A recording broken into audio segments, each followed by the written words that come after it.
नमस्कार दोस्तों, स्वागत है आपका गोविंदम बायोलॉजी क्लासेस में। आज से हम बात करने जा रहे हैं पुष्प के मादा जननांगों के बारे में कि एक जो आवर्तबीजी पादप है उसमें जो पुष्प पाया जा रहा है उसके अंदर मादा जननांग कौन कौन से होते हैं, उनकी स्ट्रक्चर कैसी होती है, उनके कार्य किस प्रकार से होते हैं और उनके अंदर मादा युग्मक कहां पे बनता है।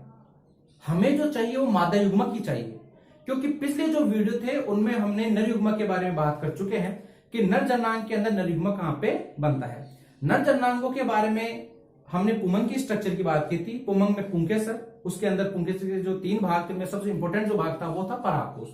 परागकोश की हमने टीएस काटी थी। इसके अंदर हमें लघु बीजाणुधानी दिखाई दी थी। एक परागकोश में 4 लघु बीजाणु नॉर्मल कंडीशन में। लघु बीजाणुधानी के अंदर लघु बीजाणुओं का निर्माण हुआ था। लघु बीजाणु आगे डेवलप होने के बाद में परागकण कहलाते हैं, जो अगुणित अवस्था में होते हैं। परागकण के अंकुरण से नर युग्मकोद्भिद का निर्माण होता है। नर युग्मकोद्भिद है वो 3 कोशिका अवस्था में होता है। ये 3 सेल स्टेज होती है। एक होती है उसके वेजिटेटिव सेल जिसे आप ट्यूब सेल बोलते थे, और 2 होते हैं उसके अंदर नर युग्मक। कुल मिला के बात यह है कि नर युग्मकोद्भिद के अंदर हमारे नर युग्मक वहां पे हमने बना करके छोड़ दिए थे। अब हमें लैंगिक जनन कराने के लिए हमें आवश्यकता है मादा युग्मक की। तो अब आगे के जो वीडियो होंगे 2-3 वीडियो, उनमें हमें यही बात करनी है कि साहब ये मादा युग्मक बनता कहां पे है। तो डिटेल से तो खैर हम आगे बात करेंगे ही, लेकिन एक बार थोड़ी सी एक बाहरी तौर से हम ये देख लेते हैं कि सरसरी नजरों से कि वास्तव में जो मादा युग्मक है वो कहां पे बनेगा और मादा जननांग में कौन कौन से भाग है। तो देख लीजिए एक बार थोड़ा सा देखिए, जब हम पुष्प के मादा जननांग की बात करते हैं तो मादा जननांग होता है पुष्प में वो होता है जायांग। कौन होता है? जायांग। इस जायांग को हम इस तरीके से भी बोल देते हैं। जायांग को क्या बोल देते हैं? इस तरीके से। आरबीएससी के अंदर जायांग को इस तरीके से ही बोला गया। एनसीईआरटी में खैर थोड़ा सा अलग है। ये जायांग को हम बोलते हैं गाइनोसियम, और इस तरीके से हम बोल देते हैं पिस्टिल।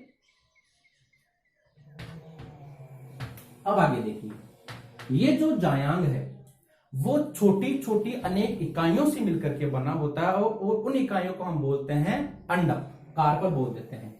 तो जायांग की जो एक इकाई है उसे हम क्या बोलते हैं? अंडक, कार्पल। अंडक, कार्पल। ये जो अंडक है ये रूपांतरित पर्ण होती है। देखिए, जब हमने पुष्प की प्रारूपिक स्ट्रक्चर की बात की थी तो उसमें अंदर हमें 4 प्रकार के चक्र दिखाई दिए थे, बाह्य दलपुंज, दलपुंज, पुमंग और जायांग। वहां पे हमने ये बात की थी कि पुष्प के जो चारों चक्र पाए जाते हैं वास्तव में ये पर्ण के रूपांतरण ही होते हैं। ये तो अंडक जो है वो पर्ण का रूपांतरण है, और ये क्या करता है? ये बीजांड को धारण करने का काम करता है। इसीलिए हम अंडक को बोलते हैं गुरु बीजाणु पर्ण भी बोल देते हैं। गुरु बीजाणु पर्ण, इंग्लिश में मेगा स्पोरोफिल। आगे देखिए फिर, अब ये जो अंडक है, एक अंडक की स्ट्रक्चर किस प्रकार से होती है, क्योंकि यही मादा जननांग है साहब। ये अब अंडक की स्ट्रक्चर को हम यहीं पे देख लेते हैं एक बार। तो देखिए एक बार,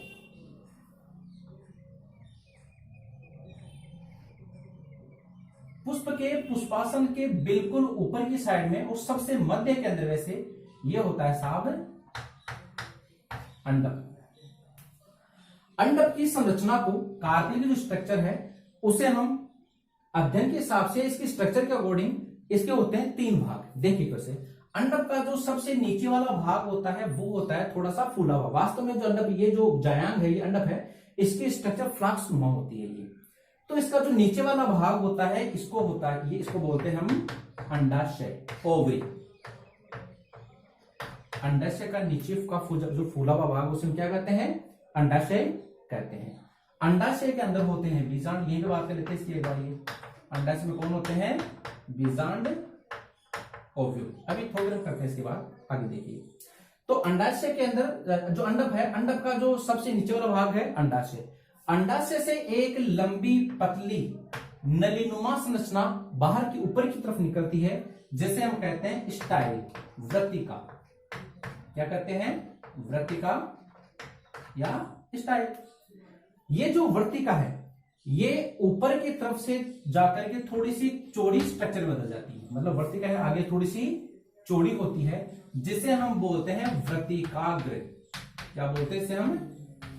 वर्तिकाग्र स्टिग्मा। ये जो वर्तिकाग्र स्टिग्मा है ये चौड़ी इसलिए होती है क्योंकि जब परागकण द्विकोशीय की अवस्था में परागकोश से मुक्त होकर के आएगा तो ये वर्तिकाग्र क्या करेगी? उस परागकण को धारण करने का काम करेगी। तो परागकणों को धारण करने का कार्य कौन करती है? वर्तिकाग्र करती है साहब ये। तो इस प्रकार से एक अंडक के 3 भाग हो जाते हैं, अंडाशय, वर्तिका और वर्तिकाग्र। आगे देखिए, यदि जायांग में एक ही अंडक है तो उसको हम बोलते हैं एक अंडपी, और यदि एक से अधिक अंडक है तो हम उसे बोलेंगे बहुअंडपी। आप लिखते भी रहे हैं। यदि जो सारे के सारे जो अंडक हैं, यदि वो सारे के सारे अंडक आपस में जुड़े हुए हैं तो हम उसे बोलते हैं युक्तांडपी, और यदि सारे के सारे अंडक अलग अलग हैं तो हम उसे बोलते हैं वियुक्तांडपी। इस प्रकार से 4 टर्म्स हो जाते हैं, सारे सारे क्वेश्चन आएंगे। तो ये बात होगी साहब अंडक की। अब थोड़ा सा आगे बात करते हैं। तो देखिए वापस देख लेते हैं कि साहब मादा जनांग होगा जायांग या फिर स्त्री कैंसर। जायांग की एक इकाई हम क्या बोलते हैं? अंडक बोल देते हैं। अंडक है वो बीजाणु को धारण करने का कार्य करती है और ये रूपांतरित पर्ण होती है, इसलिए उसको क्या बोल देते हैं? गुरु बीजाणु पर्ण। अब देखिए ये हो गया साहब अंडक। इससे आगे देखिए अंडक है, अंडक के अंदर जो सबसे जो मेन पार्ट होता है वो होता है अंडाशय। अंडक का सबसे मेन पार्ट कौन होता है? अंडाशय। अंडाशय, ओवरी। अंडाशय सबसे मेन पार्ट क्यों है? क्योंकि अंडाशय के अंदर कौन है? ये बीजांड है। कौन है ये? बीजांड। तो अंडाशय के अंदर कौन होते हैं? बीजांड। देखिए हम ये पढ़ क्या रहे हैं, ये लाइन कहां पे जा रही है? ये सीक्वेंस हमें जाना है मादा युग्मक के पास में, क्योंकि हमारा जो मेन टारगेट है वो हमारा मादा युग्मक ही है। क्योंकि हमें निश्चित नर युग्मक है हमारे पास, हम बना चुके ऑलरेडी, नर युग्मक को पढ़ा है, जो नर युग्मक को। अब हमें चाहिए मादा युग्मक, क्योंकि हमें निश्चेषण करवाना है आगे जाकर के ये, और यही हमारा टारगेट है ये, क्योंकि लैंगिक जन पढ़ा है, लैंगिक में निश्चेषण होना है ये। तो देखिए, तो अंडाशय के अंदर कौन होते हैं? बीजांड, ओव्यूल। ये जो बीजांड है इसी के अंदर गुरु बीजाणुओं का निर्माण होता है। मेगास्पोर का क्या होता है? निर्माण होता है। तो बीजांड का एक नाम और भी है, गुरु बीजाणु धानी। गुरु बीजाणु धानी, मेगा स्पोरेंजियम, मेगा स्पोरेंजियम। तो अंडाशय में कौन होते हैं? बीजांड। गुरु बीजाणु धानी कौन सा अंडा है? ये बीजांड। ये रहे साहब, ये रहे बीजांड। अब आगे देखिए, ये जो बीजांड है, इस बीजांड के अंदर द्विगुणित अवस्था में, डिप्लॉयड अवस्था के अंदर सेल्स होती है। डिप्लॉयड अवस्था में क्या होती है? सेल्स होती है, जिनको हम बोलते हैं गुरु बीजाणु मात्र कोशिका। गुरु बीजाणु मात्र कोशिका। देखिए डिटेल से तो खैर और भी सेल्स वगैरह होती है, किससे बनती है, लेकिन एक सरल से निगाह से देख रहे हैं अपन, क्योंकि हमें एक आउटलाइन देखनी है कि सब हमें पहुंचना कहां पे है, इसलिए ये जरूरी है ये। तो गुरु बीजाणु मात्र कोशिका, मेगास्पोर मदर सेल, इसे क्या बोलते हैं? Megaspore mother cell. देखिए आगे, तो गुरु बीजाणु मात्र कोशिका किस अवस्था में होती है साहब? डिप्लॉयड अवस्था में होती है, ये हमें ध्यान रखना। अब क्या होता है आगे देखिए, ये यहां पे समझ देता हूं मैं, आगे की प्रोसेस यहां पे बता देता हूं मैं। तो ये जो गुरु बीजाणु मात्र कोशिका है, मेगा स्पोर मदर सेल किस अवस्था में है? ये 2n अवस्था में है। तो ये जो गुरु बीजाणु मात्र कोशिका है, अब इसके अंदर होता है अर्धसूत्री विभाजन, मियोसिस होता है इसके अंदर। क्या होता है? मियोसिस। और इस प्रक्रिया को बोलते हैं गुरु बीजाणु जनन। गुरु बीजाणु जनन, मेगा स्पोरोजेनेसिस क्या बोलते हैं इसको? Mega sporogenesis. गुरु बीजाणु जनन की प्रक्रिया होती है किसके अंदर? द्विगुणित गुरु बीजाणु मात्र कोशिका में होती है, मतलब अर्धसूत्री विभाजन होता है। अब हमें इस बात का पता है साहब कि एक जो द्विगुणित अवस्था में जो गुरु बीजाणु मात्र कोशिका है, यदि उसमें अर्धसूत्री विभाजन होगा तो 4 कोशिकाओं का निर्माण होगा, 4 पुत्री कोशिका बनेगी। और अर्धसूत्री विभाजन है तो ये द्विगुणित है, तो वो कैसे बनेगी, वो बनेगी अगुणित अवस्था में। तो द्विगुणित गुरु बीजाणु मात्र कोशिका में अर्धसूत्री विभाजन से किसका निर्माण होता है, पुत्री कोशिकाओं का निर्माण होता है, और उनको हम बोलते हैं गुरु बीजाणु सेल्स। ये मेगा स्पोर सेल्स का निर्माण होते हैं। कितने होती है, ये बनते हैं साहब 4 बनते हैं ये, क्योंकि एक से कितने बनेंगे 4, क्यों, क्योंकि यहाँ पे केवल अर्धसूत्री विभाजन। अच्छा दूसरी बात, अर्धसूत्री विभाजन हो रहा है, ये द्विगुणित अवस्था में है, तो ये कैसे बनेंगे, ये चारों के चारों बनेंगे अगुणित अवस्था। मतलब एक द्विगुणित गुरु बीजाणु मात्र कोशिका से 4 अगुणित गुरु बीजाणुओं का निर्माण होता है। लेकिन यहां पे थोड़ा डिफरेंस है, नर जननांगों में क्या होता है, लघु बीजाणु मात्र कोशिका से उससे भी कितने बने थे, 4 बने थे, चारों अगुणित थे, लेकिन वो चारों सक्रिय थे।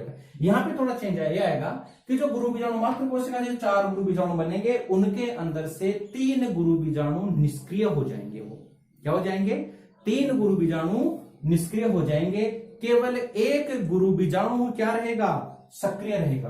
कितना रहेगा, केवल एक गुरु बीजाणु। तो ये 4 गुरु बीजाणु बने, इनमें से क्या रहेगा, केवल एक क्या रहेगा, सक्रिय गुरु बीजाणु रहेगा। मान लीजिए कि साफ सक्रिय गुरु बीजाणु कौन सा है, ये लीजिए। अब ये गुरु बीजाणु एक कोशिका है, तो ये क्या हो गया, इसका केंद्रक हो गया। ये कोशिका तो केंद्रक तो होगा, ये क्या हो गया, इसका जीव द्रव्य हो गया। अब आगे कहानी देखिए इसमें, ये जो गुरु बीजाणु है एक कोशिका अवस्था में है, और कैसा है, ये अगुणित अवस्था में है। ये तो सारी अगुणित अवस्था के अंदर भी होगी, तो बात तो होगी कि 3 क्या हो गए, नष्ट हो गए, अकेला क्या है, एक अकेला सक्रिय। अब क्या होता है आगे देखिए, ये जो गुरु बीजाणु है इसके अंदर इसका जो केंद्रक है वो 3 बार समसूत्री विभाजन करता है। क्या करता है, 3 बार समसूत्री विभाजन करता है ये। तो ये क्या करेगा साहब, ये जो एक सक्रिय है ये क्या करेगा, 3 बार समसूत्री विभाजन करेगा, 3 बार समसूत्री विभाजन करेगा। और 3 बार समसूत्री विभाजन करने से ये जो गुरु बीजाणु है इसके अंदर 8 केंद्रकों का निर्माण होगा। कितने केंद्रकों का, 8 केंद्रकों का निर्माण होगा, 4 ऊपर की साइड में और 4 इस साइड में। ये जो 8 केंद्रक है, इनके अंदर से क्या होगा कि एक एक केंद्रक सेंटर में आ जाएगा। ये दोनों से कैसे आ जाएगा, एक एक केंद्रक सेंटर में आ जाएगा। ये इस प्रकार से क्या होगा कि जो 8 केंद्रक थे, चलो 8 तो क्या हो गए केंद्रक, तो मैं लिख देता हूं यहाँ पे 8 क्या बन गए, केंद्रक। कैसे बने, एक गुरु बीजाणु के केंद्रक में 3 बार समसूत्री विभाजन होने से 8 केंद्रकों का निर्माण होना। तो ये जो संरचना बन गई अभी ये गुरु बीजाणु, इसमें कितने केंद्रक है, 8 तो है साहब इसके अंदर केंद्रक। अब आगे कहानी देखिए, ये जो 3 केंद्रक थे, इन 3 केंद्रकों से 3 क्या बन जाती है, कोशिकाएं बन जाती है ऊपरी साइड में। नीचे के साइड में ये जो 3 केंद्रक थे, इनसे भी क्या बन जाती है, 3 कोशिकाएं बन जाती है। और ये जो सिरे हैं ये या पहले 4 थे, इनमें से एक एक केंद्र क्या हो जाता है, सेंटर में ट्रांसफर हो जाता है। और ये दो जो केंद्रक सेंटर में आ गए, इन दोनों से मिलाकर के एक कोशिका का निर्माण हो जाता है। ये तो देखिए गिनी कितनी कोशिका होगी, 3 और 3 6 और 1 क्या हो गए 7। तो ये कितनी कोशिका अवस्था हो गई, 7 कोशिकीय है। तो इस संरचना के अंदर टोटल कितनी कोशिकाएं होगी, देखिए साहब कोशिका तो होगी 7, 3 3 6 और 1 7। तो कोशिका तो कितनी हो गई, 7 हो गई। मतलब एक गुरु बीजाणु जो सक्रिय वाला था उससे कितनी कोशिका बन गई, कितनी कोशिका स्ट्रक्चर में कन्वर्ट हो गया, वो 7 कोशिका स्ट्रक्चर में कन्वर्ट हो गया ये। और केंद्र कितने इसके अंदर, इसमें टोटल केंद्र है 8, 3 3 6 और 2 8। तो जो एक सक्रिय जो गुरु बीजाणु था उसमें 3 बार समसूत्री विभाजन होने से अब वो जो गुरु बीजाणु है वो है जो 8 केंद्रीय और 7 कोशिकीय स्ट्रक्चर के अंदर कन्वर्ट हो गया है। ये जो संरचना है हम इसको बोलते हैं मादा युग्मकोद्भिद। क्या बोलते हैं, मादा युग्मकोद्भिद, फीमेल गेमेटोफाइट। और अब हमें इस बात का पता है कि मादा युग्मकोद्भिद के अंदर ही हमें मादा युग्मक मिलेगा। कहां पे है ये जो 3 कोशिकाएं हैं, ये आगे बताऊंगे कहां पे क्या होती है। इन्हीं 3 कोशिकाओं के अंदर से, या फिर ऐसे बोलिए ये जो 7 कोशिकाएं हैं, इन्हीं के अंदर एक जो कोशिका होती है वो क्या होती है, वो होती है मादा युग्मक। और इस कोशिका को वैसे इसका जो नाम है वो है अंड कोशिका, जिसके बारे में आगे जाके हम डिटेल से बात करेंगे। तो कुल मिलाकर के बात यह है कि इस प्रकार के द्वारा इन प्रोसेस से गुजरते हुए हमें मिल गया यहाँ पे मादा युग्मक, और हमें मादा युग्मक चाहिए था। तो अभी हमारे जो वीडियो होंगे वो क्या बनाएंगे, वो हमें इस प्रोसेस से गुजरते हुए हमें पहुंचना है मादा युग्मक के पास में। हमें चाहिए मादा युग्मक, नर युग्मक हम पहले बना चुके हैं। फिर लास्ट में जाके क्या होगा, दोनों में क्या हो जाएगी, निषेचन क्रिया हो जाएगी और क्या बनेगा, युग्मन। युग्मन से आगे क्या बन जाएगा, भ्रूण बन जाएगा। इस प्रकार से आज से जो हमारे जो टॉपिक स्टार्ट होंगे वो होंगे मादा जन्नांग के बारे में। ये तो वीडियो देखते रहिए। ये अगर आपका जो टॉपिक अगर आपको ये पसंद आता है ये, तो आप इसे लाइक कीजिए, शेयर कीजिए, और अगर आप पहली बार देख रहे हैं तो इसे आप सब्सक्राइब कीजिए, और आपके बायोलॉजी वाले जो आपके जो साथ के आपके जो दोस्त वगैरह हैं उन तक भी ये वीडियो पहुंचाइए। ये